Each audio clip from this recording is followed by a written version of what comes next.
Your Capital Connection tonight. Bills to ban the sale of new assault weapons in Virginia have cleared a major hurdle today, effectively guaranteeing a trip to Governor Glenn Younkin's desk. Today on party line votes, Democrats in both the House and Senate approving bills that would ban the sale of new assault weapons manufactured after July 1st. The bills now have one more technical hurdle to clear before Governor Glenn Younkin has the final say. Few moments later.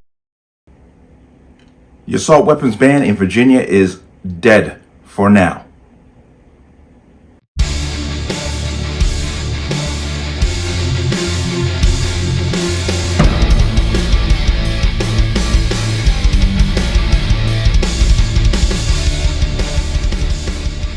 Welcome to another installment of the Connecticut Gun Bench. Today's video is brought to you by P.A.N. Firearms, LLC. P.A.N. Firearms for your NRA certification and multifaceted gun training. You can reach us at 203-300-6343 or use our website at www.panfirearmsllc.com. As always, there'll be a link in the description box below. And if you like channel content, what I do here, you can support me with the link. Everything's appreciated. And for my Connecticut residents, if you plan on getting your Connecticut pistol permit, please get the training done before July 1st, 2024. And I'm going to expand that language to say that you should get your paperwork turned in before July 1st, because then after that, it gets longer, harder, more expensive. If you have your permit, watch the expiration date. There is a link to the online renewal portal for the state of Connecticut for pistol permits in the description box. Keep it on that. Let's talk about this. And this is good news coming out of Virginia.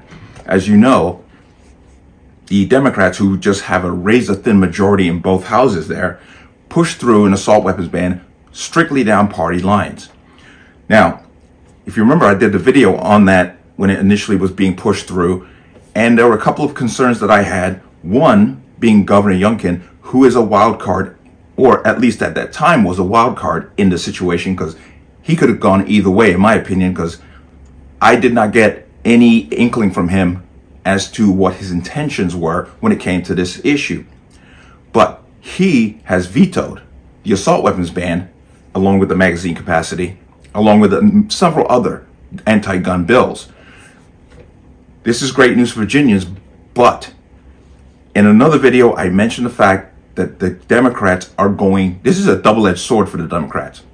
This could end up being technically a win-win for them, and I'll explain that later. But first, let me come into here so we can get some information. Now, this is from a local media outlet called the Virginian Pilot, and it is very left-wing.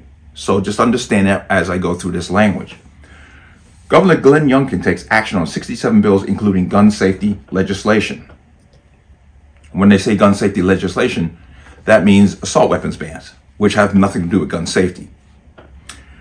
Governor Glenn Younkin took action Tuesday on 67 pieces of legislation, vetoing a bill that would have banned the selling of assault firearms and signing another measure that creates tougher penalties for gun owners who fail to prevent at-risk minors from accessing the weapons. That's just good common sense.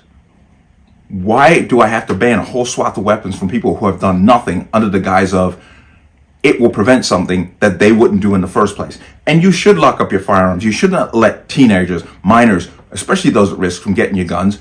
That's my opinion on that. But this is his statement. Quote, I swore an oath to defend the Constitution of the United States of America and the Constitution of Virginia, and that absolutely includes protecting the rights of law-abiding Virginians to keep and bear arms, Younkin said in a news release. Republican governor vetoed 30 bills and suggested amendments to 6 others. Senator Craig Deeds, a Charlottesville Democrat who carried a bill to prohibit the selling or purchasing of assault firearms, called the veto shameful on social media.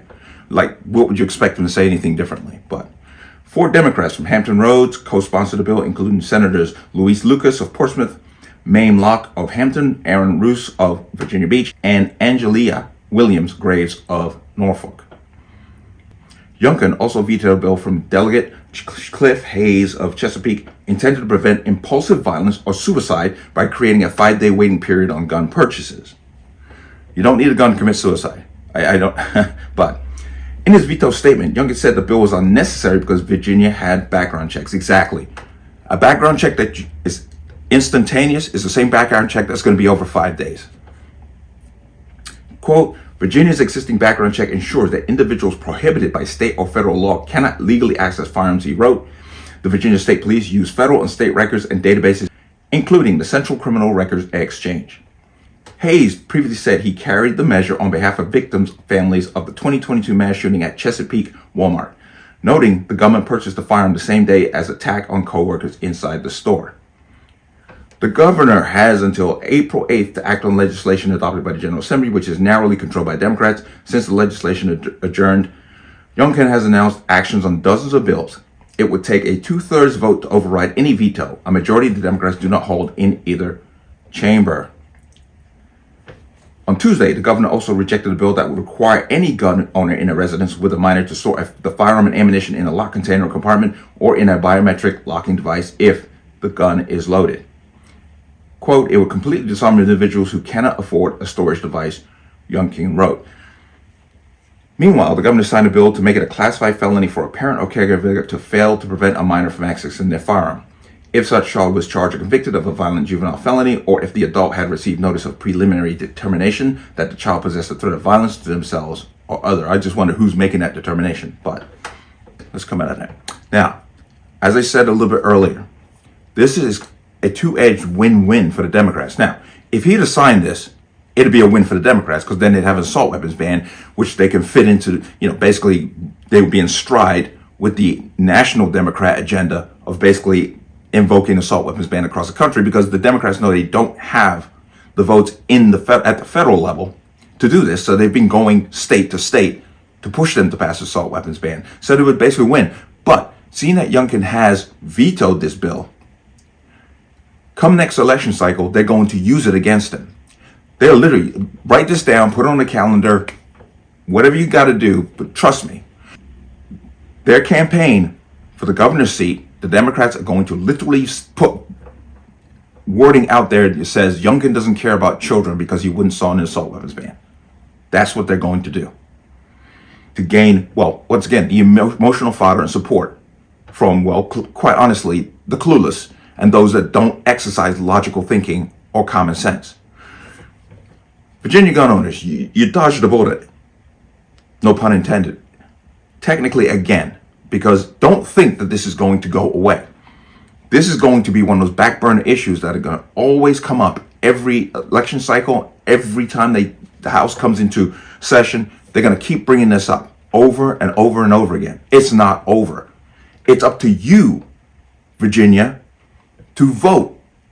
Okay? The Democrats have a razor-thin majority. Razor-thin. I think it's one seat, maybe two. You need to take action and vote these people out. That is the only way you're going to protect yourself. Assault weapons bans have nothing to do with your safety.